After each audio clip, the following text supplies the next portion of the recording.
The neutral station Kepler-7 floated in the empty space between stars like a silver jewel. Inside its walls, something terrible was about to happen, though most of the people there did not know it yet. Commander Teo of Earth walked through the station's main corridor, feeling the weight of his uniform on his shoulders. He was here to represent humanity at the United Galactic Council meeting. Earth was still new to the wider galaxy, and Teo knew that every word he spoke, every action he took, would be watched and judged. Humans were seen as strange and unpredictable, and Teo wanted to change that opinion. The meeting hall was a large circular room with tall windows that looked out at the stars.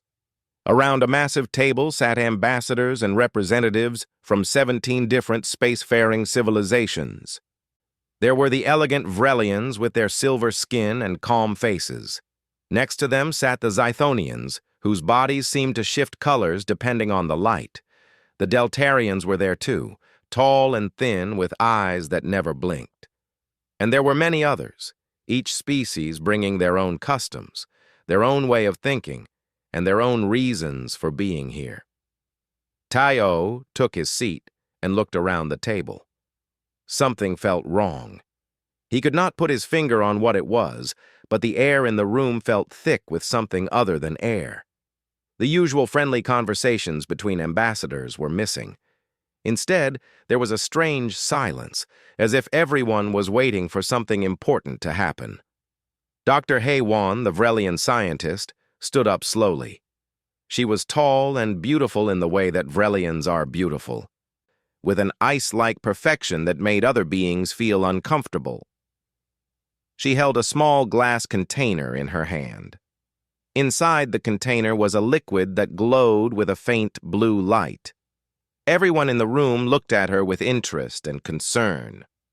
"This," she said, her voice calm and steady, "is what you should all fear. This is perfection in a bottle." No one spoke. Teo felt his heart beat faster. Something was very wrong. Haywan walked around the table slowly, showing the container to each representative. This toxin was created with the most advanced science that the Vrelian people can offer. We studied each of your species carefully. We learned your genetics, your biology, your weaknesses, and then we created something that would target every single one of those weaknesses at once. The room erupted in noise. Ambassadors shouted questions. Some stood up from their seats, but Haywan raised her hand, and somehow everyone became quiet again. "The toxin is perfectly designed," she continued. "It will kill a Vrelian in minutes by overloading their nervous system. It will kill a Zythonian by destroying their color-changing ability, which is essential to their survival. It will kill a Deltarian by making their tall bodies collapse from the inside. For every species in this room, there is a perfect way to die." Teo's mind raced. This was a threat. This was a declaration of war. But why would the Vrelians do this? The Vrelian people had always been peaceful. They had always been the ones who spoke of order and harmony among the stars. Then, Haywan explained. The Vrelian civilization had grown tired of sharing the galaxy's resources with so many other species. They believed that order could only come through control. They believed that one species, one perfect species, should rule all of space. They believed that species was the Vrelian people.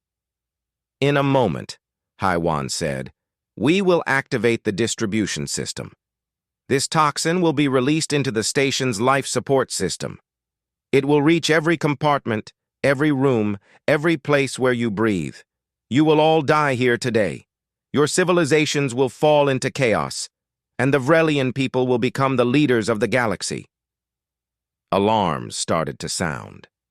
Red lights flashed on and off, but Teo knew that the security systems had already been hacked. No one could leave. No one could call for help. The Vrelians had thought of everything. In the ventilation system above, gas began to move. It was colorless and had no smell, but it was moving fast. It would reach the room in seconds. Teo looked around the table. He saw fear in every face. The ambassadors from other worlds were pressing buttons on their communication devices, trying to reach their ships, trying to reach their people back home. But nothing was working. They were all trapped. The gas reached the first ventilation grate in the room. It started to pour out like an invisible river. The other ambassadors began to feel it. Some started to choke. Some fell to the ground. Their bodies began to change in terrible ways. A Zithonian's colors became dull and gray. A Deltarian's joints started to bend in ways that joints should never bend. The sounds of pain and death filled the room. HFY watched all of this with no emotion on her face. She seemed to enjoy what was happening. She looked at Teo and smiled, as if to say that the human would die just like all the others. But Teo was thinking. His mind worked in a way that was both his greatest strength and his greatest weakness. Humans were not the most intelligent species in the galaxy. They were not the strongest or the fastest, but they were good at one thing. They were good at surviving. Teo stood up from his seat. Everyone watched him move across the room to the toxin dispenser that HFY had brought with her. He walked slowly, carefully, as if he was not afraid. And then he took the glass container and brought it to his lips. "If you're going to kill us," Teo said, looking directly at HFY, "then you should at least let us taste what death feels like." And then he drank. The liquid was bitter and cold. It burned down his throat like fire. His stomach twisted. His blood felt like it was boiling inside his veins. Pain shot through every part of his body. More pain than he had ever felt before. He fell to the ground, his body convulsing. His muscles contracted and released over and over again. Everyone in the room stopped dying to watch. Even HFY stepped forward, her perfect face showing surprise for the first time. Teo's body shook violently on the floor. His heart raced so fast that it felt like it would explode. His breathing became shallow and rapid. This was the end, he thought. This was how a human died. But something was happening inside Teo's body that no one, not even HFY, had expected. His cells began to work. His immune system, which had evolved over millions of years of fighting bacteria and viruses and diseases on a harsh world called Earth, began to fight the toxin. It did not fight the way other immune systems fought. It did not try to neutralize the toxin. Instead, it adapted to it. It changed. It mutated. It evolved in real time. Slowly, the shaking stopped. Slowly, the pain began to fade. Slowly, Teo began to breathe normally again. After what felt like forever but was only a few minutes, Teo stood up. He was alive. His body was sweating, and his legs were weak, but he was alive. He looked at HFY and smiled. "Tastes like home," he said, his voice barely a whisper, but clear enough for everyone to hear. And then everything changed. The silence that followed was so complete that it seemed to have weight. No one moved. No one breathed. No one even blinked. They had all just watched something that should have been impossible. They had watched a man drink poison designed to kill him, and then stand up as if nothing had happened. HFY's perfect face began to show cracks in its perfection. Her eyes widened. Her mouth opened slightly. For the first time in her life, the great Vrelian scientist did not understand something. The Vrelians understood everything. They understood biology and chemistry and physics better than any other species in the galaxy. But they did not understand this. Teo was still standing, still breathing, still alive. His body was weakened by the toxin, but his body was healing. The other ambassadors could see it happening. They watched as the color returned to his skin. They watched as his breathing became stronger and deeper. They watched as a human being defied the laws of biology itself. In orbit around the station, the Vrelian battlecruiser was waiting for orders. But the orders were never sent. The captain of the ship was confused. The plan had worked. The station was locked down. The toxin had been released. But the reports coming from the ground made no sense.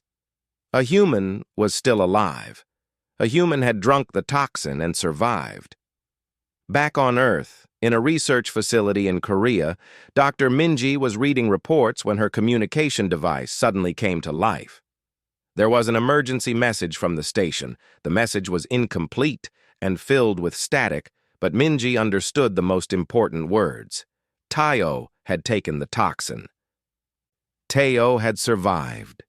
Minji immediately called her team together. The best scientists on Earth crowded into her office, staring at the data that was being sent from the station. The telemetry showed something remarkable. Taiyo's white blood cells, the small soldiers of the human immune system, had changed. They had adapted. They had become something new. "It's impossible," said one of the scientists. "The human body cannot adapt that quickly. That is not how biology works." But Minji was already thinking. She was already remembering. She was already understanding. "Get me the historical records," Minji said. "All of them. Ice ages, plagues, famines, every extinction-level event that humanity has survived. Now." The scientists worked quickly. They brought up files that had not been accessed in years. They showed the history of the human species on Earth. A species that had survived when so many other species had not. A species that had lived through dozens of times when all life on their world seemed to end, and yet they survived. Minji looked at the data and felt something click into place in her mind. She began to send messages back to Taiyo. She used old communication codes that the Vrelians did not know about. Her words were simple but clear. "Don't tell them anything yet. We need to understand this first." On the station, the situation was becoming chaotic. The other ambassadors were alive. The Vrelian plot had failed because Taiyo had sacrificed himself, and in sacrificing himself, he had also saved everyone else. The Vrelians had never expected this. They had designed their toxin to kill all the other species, but they had not expected one of those species to be immune. Heywan's face had returned to its normal coldness, but something was broken inside her. She could see the looks in the eyes of the ambassadors around the table. They were no longer afraid. They were angry. They were confused. And they were beginning to understand that the great Vrelian plan had failed.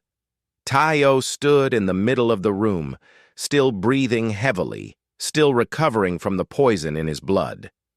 His hands were shaking. Not from fear, but from the effort his body was making to stay alive. The toxin was still inside him. His body was still fighting it. Every cell in his body was working to survive. And then Taiyo made a choice that would change everything. He walked back to the toxin dispenser. Heywan's eyes grew wide. The other ambassadors made sounds of alarm, but Taiyo did not stop. He picked up the container again, brought it to his lips, and took another sip. This time, his body was ready. This time, his immune system knew what to do. The poison entered his blood, and his cells adapted even faster than before. The pain was still there, but it was less than before. The shaking was still there, but it was weaker than before. "Tastes like home," Taiyo said again, his voice stronger this time. He smiled at Heywan. "That was from Earth. That taste of survival. That taste of not giving up. That is home for my people." The room erupted. Ambassadors were shouting questions.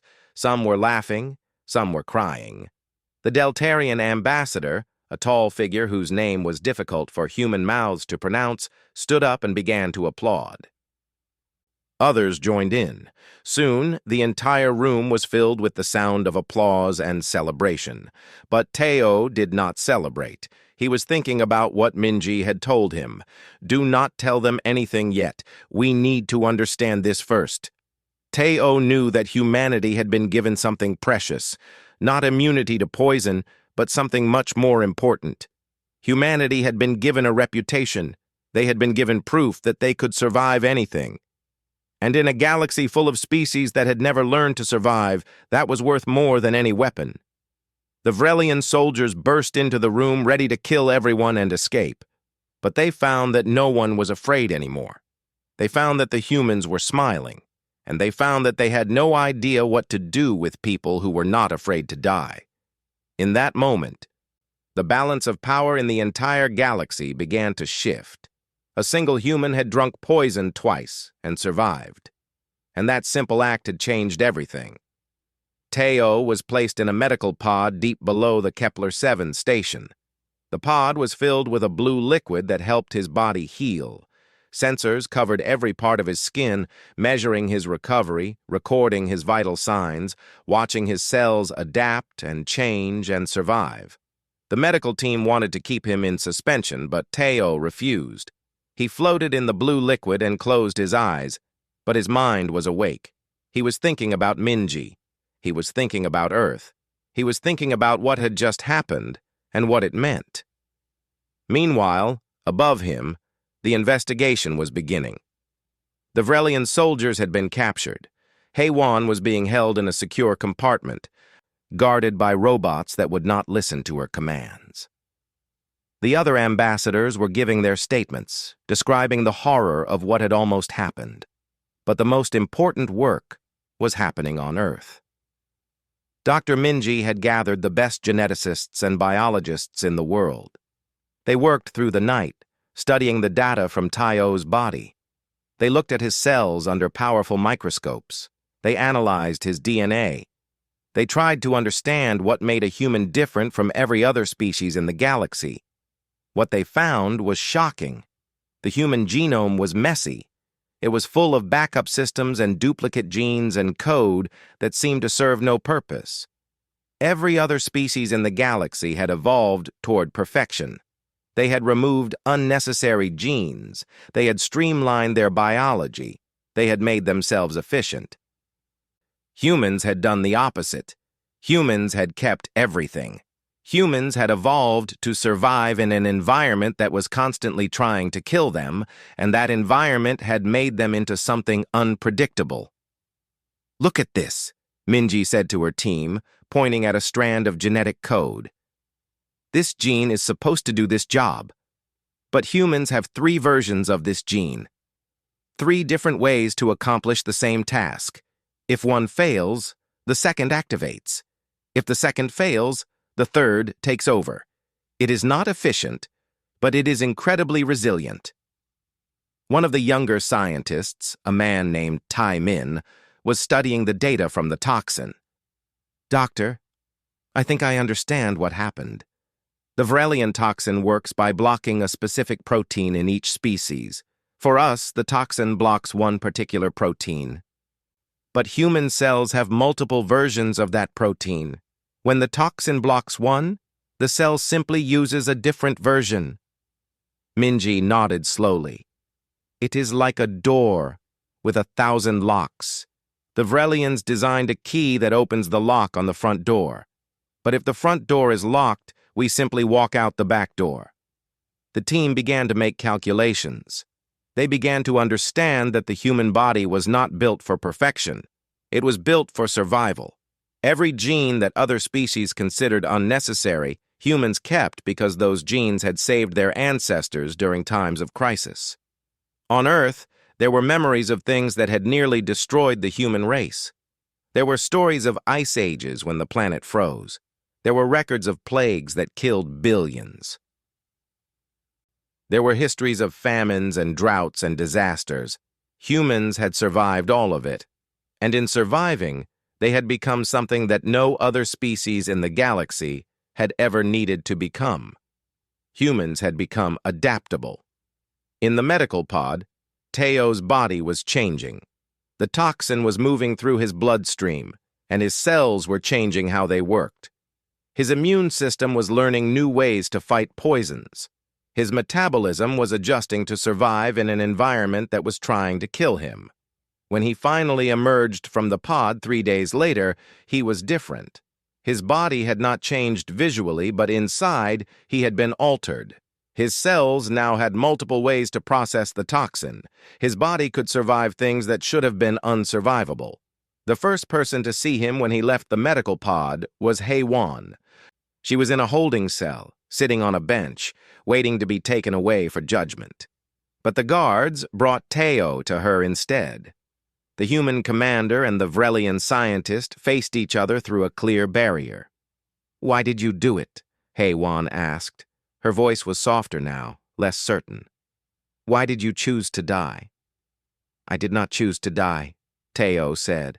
"I chose to live. That is what humans do. We choose to survive." HFY looked confused. "But you knew the toxin would kill you. You had no way to know that you would survive." "No," Teo agreed. "I did not know. But my people have lived through things that we did not know we could survive. We have walked into fires and come out whole. We have faced diseases that killed millions but lived anyway. We have hungry and thirsty and cold and still refused to die. How could I expect any less from my own body?" HFY seemed to be thinking about this. Her perfect face began to show something that looked like regret. "You see," Teo continued, "the Vrelians designed a perfect toxin, a beautiful toxin. It was efficient and elegant and perfectly designed to kill every species. But perfection is fragile. Perfection has no backup plans. When something goes wrong, perfection fails. Humans are not perfect. We are messy and chaotic and full of redundancy. We are ugly and complicated and inefficient. But we survive." The guards came and took Teo away. He did not look back at HFY, but the Vrelian scientist sat in her cell for a long time after he had left, thinking about what she had heard. Back on Earth, Dr. Minji was making plans. She had received a message from the Council. They wanted to offer humanity a position among the great species of the galaxy. They wanted Teo to become a leader. They wanted humans to be important. But Minji had other ideas. She sent a message back to Teo on the station. "They want to make us rulers, but we should be teachers instead. Let us show them what we know." And in the darkness of space, the message traveled from Earth to the station, carrying with it the beginning of something new. The beginning of a time when every species in the galaxy would learn that survival was not about perfection. Survival was about adaptation, and adaptation was something that humans had learned to do very, very well. The trial of HFY lasted for many weeks. All 17 species sent their best lawyers and judges to the council chamber. They wanted to decide what should happen to the Vrelian scientist who had tried to kill them all. Many demanded her execution. Some wanted her to suffer. Others wanted to send her to a prison planet where she would live out her days alone. But Teo had different ideas. He stood before the council and asked them to listen to him. He told them about Earth, and about how his people had learned to survive by understanding the creatures that tried to harm them. He told them about how humans had studied the lions and the snakes and the diseases, not to destroy them but to understand them. HFY is like a disease, Teo said. But we do not cure a disease by pretending it does not exist. We cure it by understanding it. We learn why it exists. We learn what it wants. And then we find a way to live with it or transform it into something that does not harm us. The council was confused. They had never heard of anything like this. In their worlds, criminals were punished. Enemies were destroyed. There was no room for understanding. But then Minister Seo Wan of the Deltarian Assembly stood up. He was a tall figure with eyes that did not blink, and he spoke with a voice like the sound of wind through deep canyons. "The human is correct," he said. "If we destroy HFY, we destroy her knowledge. If we cage her, we waste her genius. But if we understand her, if we learn from her, then perhaps we can prevent others like her from ever trying this again." The vote was close, but humanity won the argument. HFY would not be executed. Instead, she would work with the scientists of Earth to understand how the human body had survived her toxin. When Teo came to her cell to tell her the decision, HFY's perfect face cracked. Tears came from her eyes, and she made sounds that indicated a kind of pain that went deeper than any poison. She had tried to destroy humanity, and yet they had chosen to save her. "Why?" she asked. "Why would you do this for someone who tried to kill you?" Teo looked at the Vrelian scientist with eyes that showed no anger. "Because survival is not about revenge. Survival is about tomorrow. And tomorrow, we need your knowledge more than we need your punishment." The journey to Earth took many days. Haywan had never left her own worlds before. She traveled on a human ship, and she saw things that changed her understanding of what the universe could be. She saw humans laughing together. She saw humans working side by side with beings from other species. She saw humans creating art and music and books about their own suffering and joy. When she arrived on Earth, she was taken to the research facility in Korea where Dr. Minji was waiting. The two scientists, one human and one Vrelian, faced each other with caution. But Minji extended her hand in the human gesture of friendship. "I want to understand you," Minji said, "and I want you to understand us." They began to work together. Every day they studied cells and genes and the deep mysteries of biology. But more importantly, they talked. Minji told Haywan about Earth. She told her about the ice ages when humans had nearly frozen to death but survived by learning to make fire. She told her about the plagues that had killed billions but taught humans how to survive disease. Haywan listened, and slowly something inside her began to change. She began to understand that perfection was not the goal of life. The goal of life was to continue living, no matter what came. One day, Haywan and Minji were in the laboratory late at night. They were looking at genetic code on a screen, trying to understand how human cells could adapt so quickly. It was a mystery that had defeated every Vrelian scientist on the homeworld. "Why do you think we are so different?" Haywan asked. "Why are your people able to do what we cannot?" Minji looked at the genetic code and smiled. "Because my people came from a world that tried to kill us. Every day our world tried to end us. Ice, fire, disease, hunger. Every day was a test of survival, and so we evolved to survive anything. We evolved to be not perfect, but flexible. We evolved to have many ways to do the same job so that if one way failed, another way would work." Haywan thought about this. And the Vrelians came from a perfect world, a world where everything was already correct. So we evolved to be perfect instead of adaptable. We built a civilization based on order and efficiency. "Yes," Minji said, "and there is nothing wrong with that. Perfection is beautiful. Efficiency is powerful, but when the world changes in ways that you cannot predict, perfection becomes fragile." Haywan began to weep, not tears of sadness, but tears of understanding. She realized that she had spent her entire life trying to build a perfect world, but the universe did not want perfection. The universe wanted survival. The universe wanted chaos and adaptation and the messy, complicated, beautiful process of life continuing against all odds. "I was wrong," Haywan said to Minji. "I was so very wrong." Minji put her hand on the Vrelian scientist's shoulder. The gesture was simple, but it contained something that Haywan had never felt before. It contained forgiveness. It contained the understanding that all beings from all worlds were capable of change and growth. "Yes," Minji said, "but now you can be right. Now you can use your knowledge to help others understand. Now you can teach them, as I am teaching you, that the goal of life is not perfection. The goal of life is to continue." Weeks passed, and then months. Haywan began to develop a new kind of science. She and Minji worked together to create genetic therapies that could give other species the same kind of adaptability that humans had. They could not make them human, but they could make them more flexible. They could give them backup systems and multiple ways to survive. The work was difficult and slow, but it was meaningful.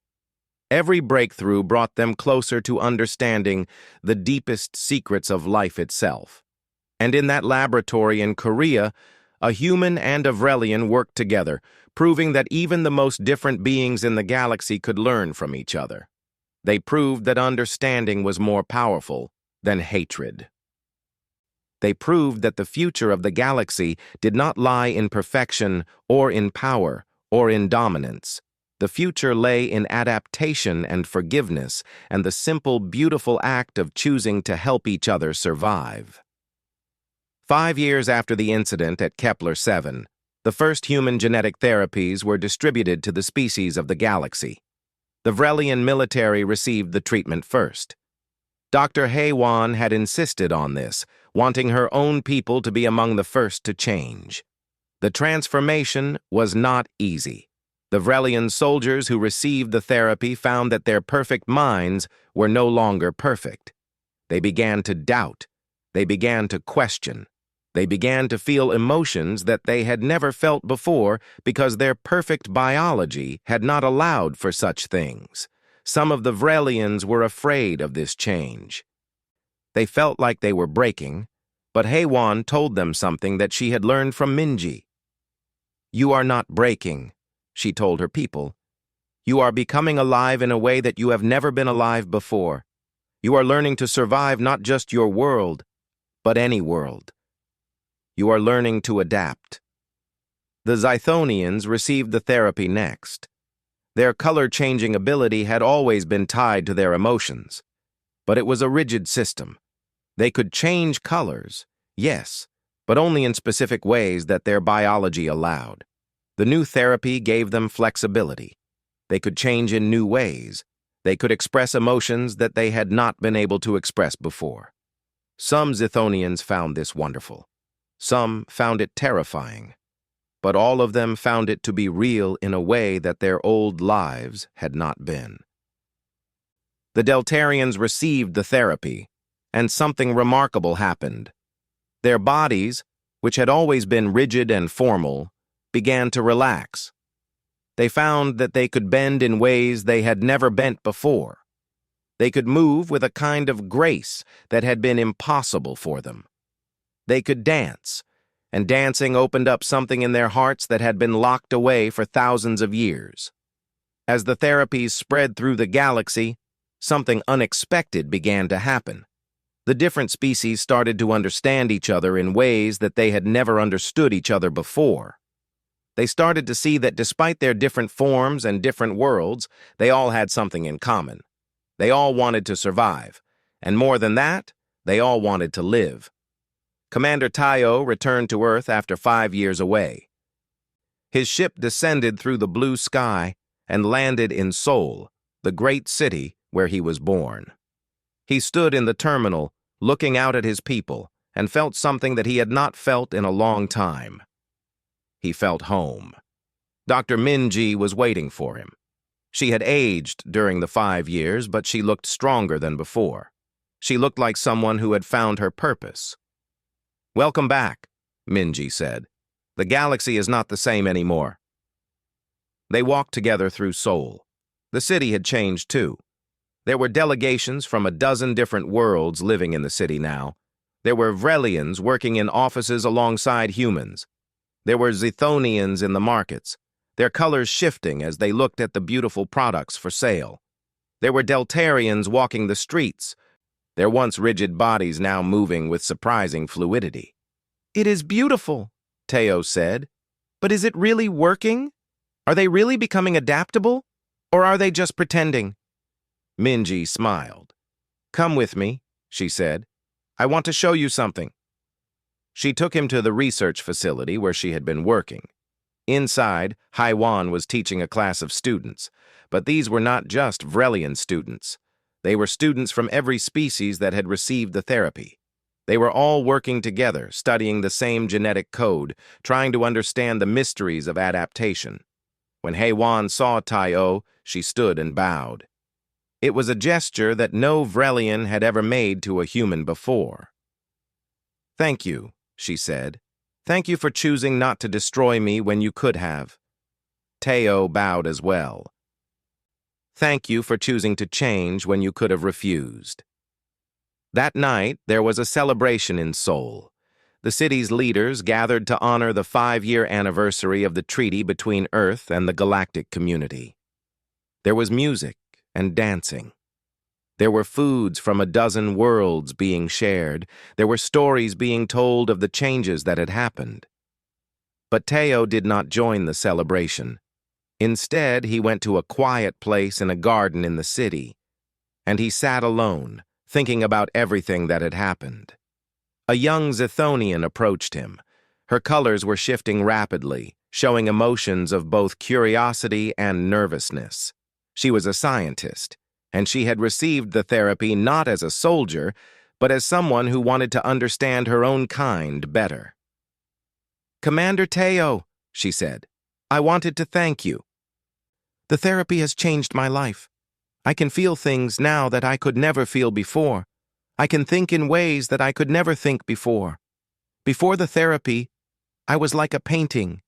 Now, I am alive." Teo looked at the young Zythonian and understood something profound.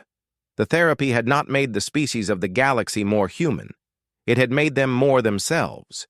It had given them the flexibility to discover who they really were, beyond the limitations that their perfect biology had imposed.